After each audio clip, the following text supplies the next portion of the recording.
Good evening, everyone. I'm Martin Colthorpe, Senior Literature Programmer here at South Bank Centre. Tonight's event is part of our Africa Utopia Festival, which launches this evening, and which continues until the 28th of July, with a delegates programme and with legends from across the arts world, including Baba Mal, Nuruddin Farah, Gregory Makoima, and Umu Sangare. Tonight's event tells the story of the Robben Island Bible, a copy of the complete works of Shakespeare, which was smuggled into the famous prison by an inmate, Sonny Venkatrathnam. The inspiration behind this evening's event is Matthew Hahn, whose play, The Robben Island Bible, is based on the text from Sonny's copy of the complete works, as well as from interviews with former political prisoners who were held on the island. In a moment, Ashwin Desai will set the scene for us with a talk based on his book, Reading Revolution, Shakespeare on Robben Island. Following this, actors Chuck Ewuji, Vincent Ibrahim, and Cornelius McCarthy, directed by Mark Griffin, will be reading from the text. And then, in the concluding part of the evening, Matthew, Ashwin, Vincent will take part in a conversation with audience questions chaired by actress Pamela Nomvete. Biographical details about the speakers are on your free sheets, and copies of Ashwin's book are available to buy from the bookstall in the foyer. And I'd like to thank Zaheda Mohammed and John Battersby for their help and advice in setting up tonight's event. Ashwin Desai's work is internationally celebrated for its focus on the lived experience of oppression and resistance. In 2007, he co-published with Ghulam Vahed Inside Indenture, a South African story, 1860 to 1914. And then in 2010, he published The Race to Transform, Sports in Post-Apartheid South Africa. And last month, the new book, Reading Revolution, was launched at a special event on Robben Island itself. So, to open our evening, please join me in welcoming Ashwin Desai.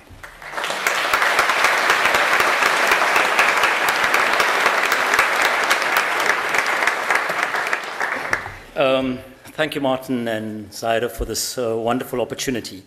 I arrived on Sunday and immediately started walking around London. And it's like quite giddy to catch London dressing up for the Olympics. So roadworks everywhere, British flags flying over doner kebabs, bus drivers taking to strike for 500 quid, petitions calling for a referendum on Europe, and David Cameron eroding the safety net of those who do not have. The last time I was here in the second half of the 1970s, Thatcher was threatening to roll back all memories of Nanny, Harold Wilson. The miners were rumbling in the pits. The British flags flew over Bangladeshi diners to ward off the National Front. The chicken vindaloo did not put them on the run. And Thatcher could not even think of Europe, given that she believed that there was no such thing as society in the first place. So one is reminded of those wonderful lines of a philosopher and revolutionary working in the British Museum. History repeats itself the first time as tragedy, the second time as farce. And so it was wonderful for me to then visit the British Museum and to see Shakespeare and the world as a stage. I'll start with that simply because history is a contested terrain, and what we remember and seek to forget is important. And it's just quite incredible, as I took in London, that I got a sense, whether overtly or subliminally, there's a contestation around Britain and its history. As much as there's a sign saying this is the festival for the world and of the world, there's a certain sense of Britishness and jingoism that operates also.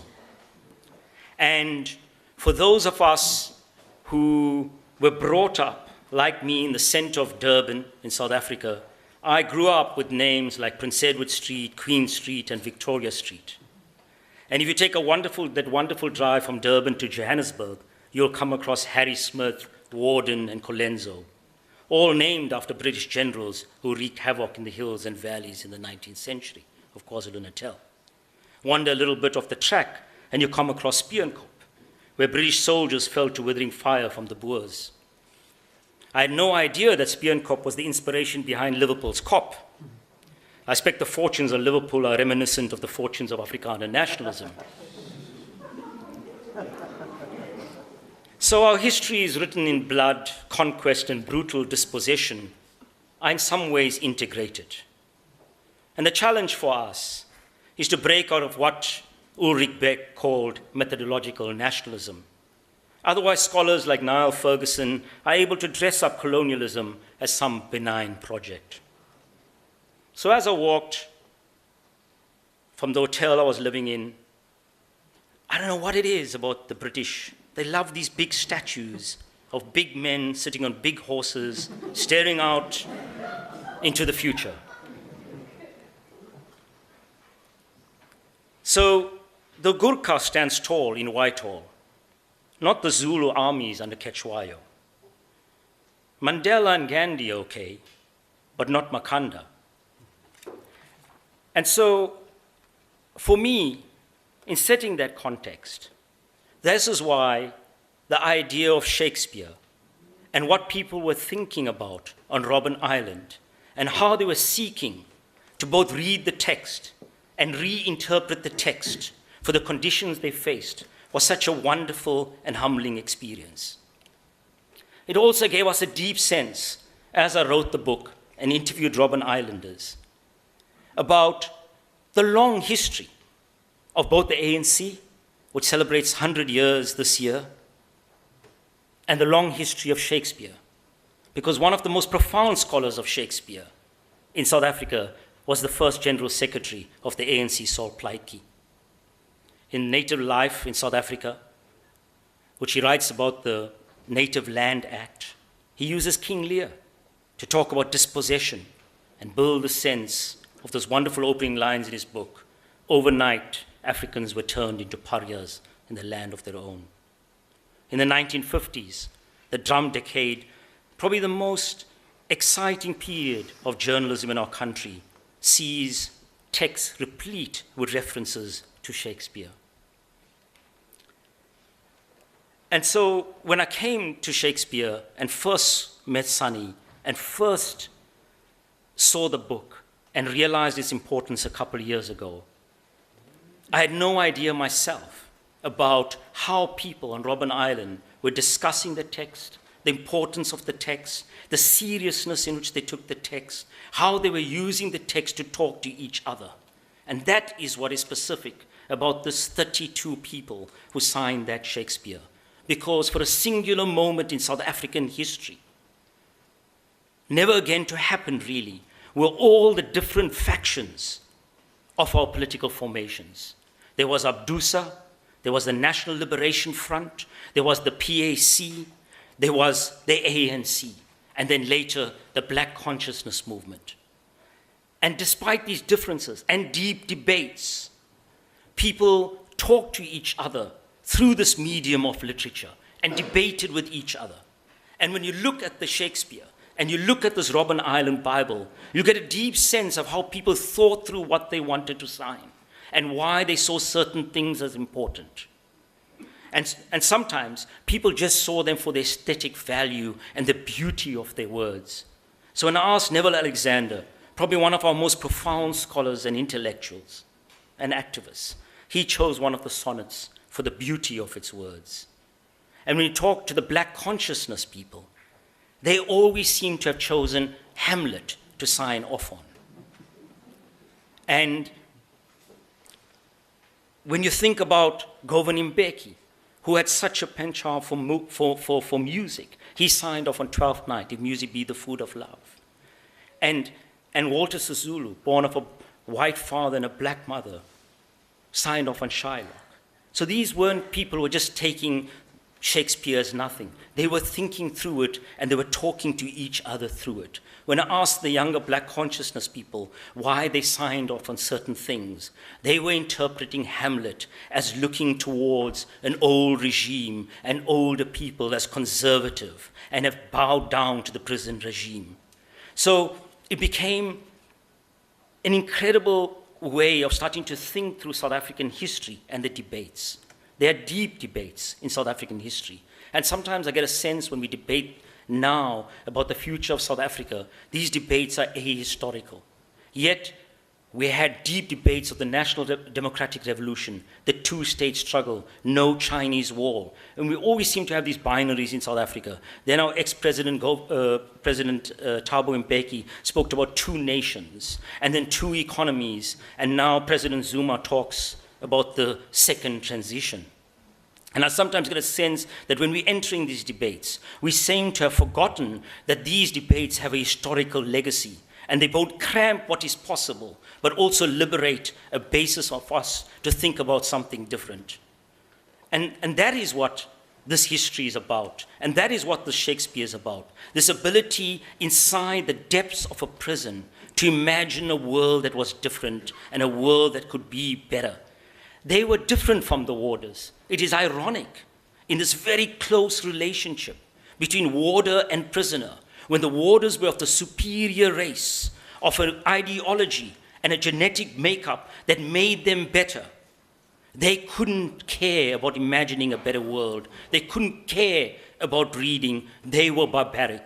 And the prisoners, who were uncivilized, not ready to vote, were the ones imagining a better world.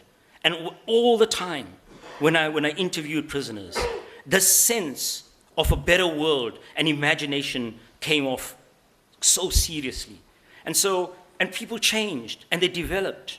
And so Kwedi Nkalipi, if you read Ahmed Kathrada's haunting biography, he talks of a time when the ANC was involved in a deep debate between the Gwalites, Harry Gwala supporters, and Govan Mbeki, and Nelson Mandela and his supporters. And Ahmed Kathrada talks about the shock when it was indicated that coloureds and Indians will not be able to vote on this debate because they weren't full members of the ANC. And Ahmed Kathrada says, in that time, I found my best friend in Kwedi Nkalipi, a member of the PAC. And when I spoke to Kwedi Nkalipi, after 20 years in Robben Island and 20 years after he'd been released in the APLA offices in Mowbray, he also talked about how he arrived in Robben Island thinking of people of Indian origin as foul people, because he had read a Standard 2 textbook that said fowls originated in India, and therefore Indians were as good as fowls, and they need to be slaughtered. And how he changed through those relationships in a sense of non-racialism.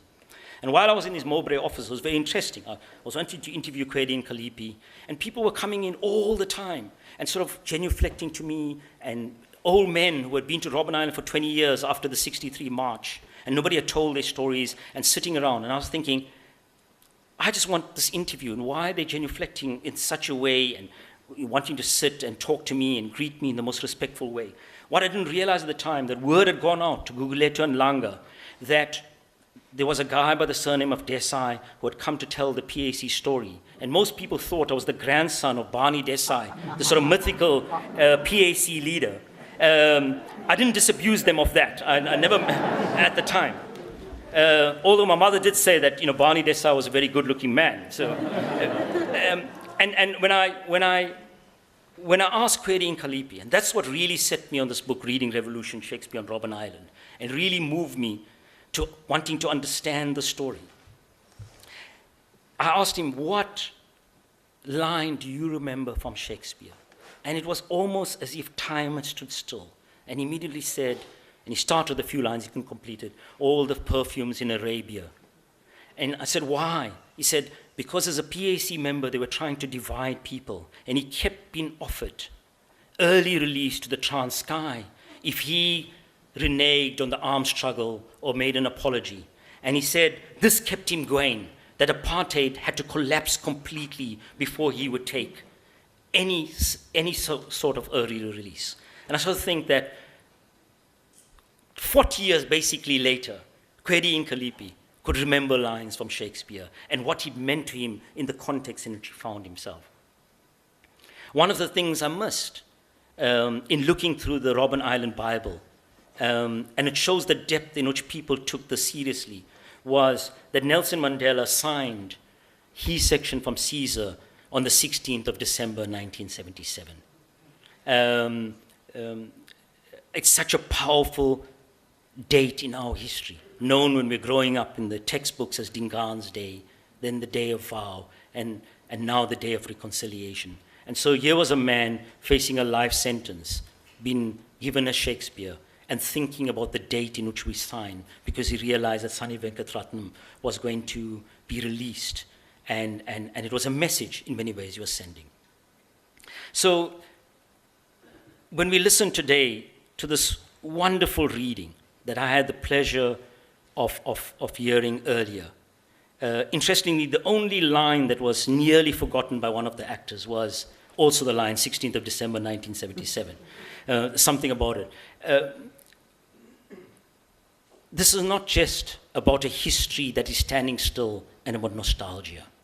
This is about contesting history.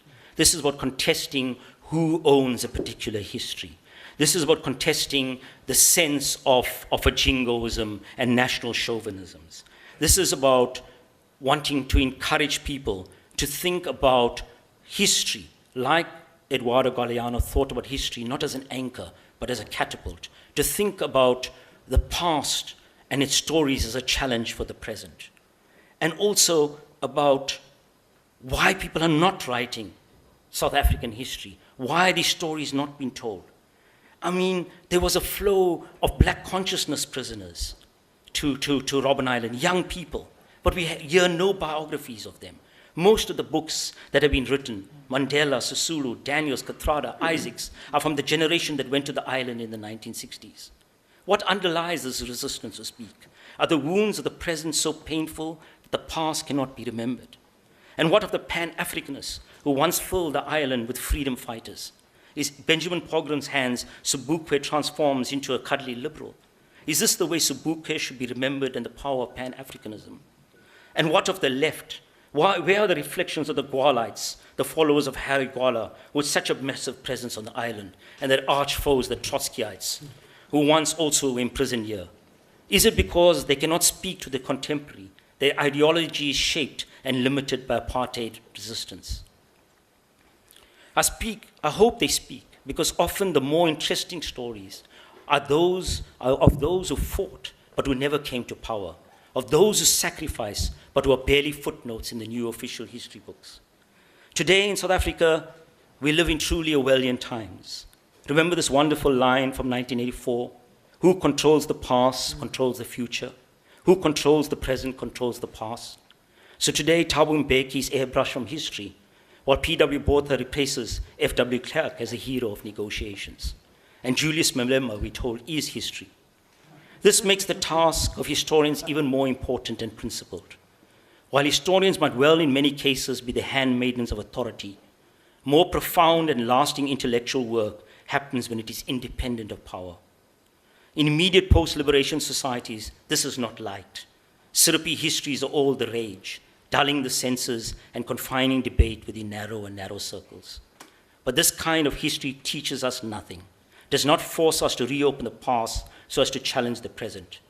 Where historians single-mindedly pursue the truth, they can be an incredible asset to society. Edward Galeano reminds us that no matter how much those who have power to burn it, break it, and lie about it, human history refuses to shut its mouth. When it is truly alive, history doesn't contemplate memory. It invites us to make it. For Galeano, history is not an anchor, but a catapult. At a time when we are seen to have run out of ideas about how to change the world, Galeano's ideas are prescient. We live in times when those who spent their whole lives fighting what was now preach a politics of genuflection to what is. We live at a time when those who are masters at derailing the train now seek simply to get on it, even if it is as third-class passengers, and more absurdly agreeing to pay for those in first class with 17 billion rand of our money. As we rode the ferry across the island at the book launch, in some of the companies of the most courageous anti-apartheid fighters, it is easy to have simply got caught up in the nostalgia. But amidst the pain, the sense of redemption, the backslapping and camaraderie, we should hark the Queen's words in Lewis Carroll's Through the Looking Glass. It's a poor sort of memory that only works backwards. Or as some would say, given the circumstance, it is a poor sort of memory that is imprisoned in the past. In this context, my hope is that this book and this play and this sense of Shakespeare does not get mired in nostalgia or feed into legitimizing those who seek to tell us this is the end of history and what is now is forever. Rather, one hopes it acts as a source of embarrassment by turning the spotlight on those freedom fighters who have spat on the very values they have fought for. to acknowledge those who still keep the flame of freedom burning, and probably more crucially, as a store of ammunition for a whole post-apartheid generation of activists facing a predatory and brutal global economic system that, while demanding new ways of organizing, needs to continue to draw on the values of courage and principle of the past. And so, in between reading Revolution and in thinking about it, the most probably important text to most of the prisoners was The Tempest, because The Tempest was seen as a liberatory text, the text of Caliban, and it was rewritten as Caliban coming to power. And so in my book, I asked in the beginning that it lacks a sixth act. I'm not the first one to say, what happens when the Calibans come to power? And so in the last chapter, I write a chapter called The Sixth Act and ask the question and try to answer it. What then of the record of South Africa's Calibans in power? Have those traditions honed on the island come to seize those who command political authority?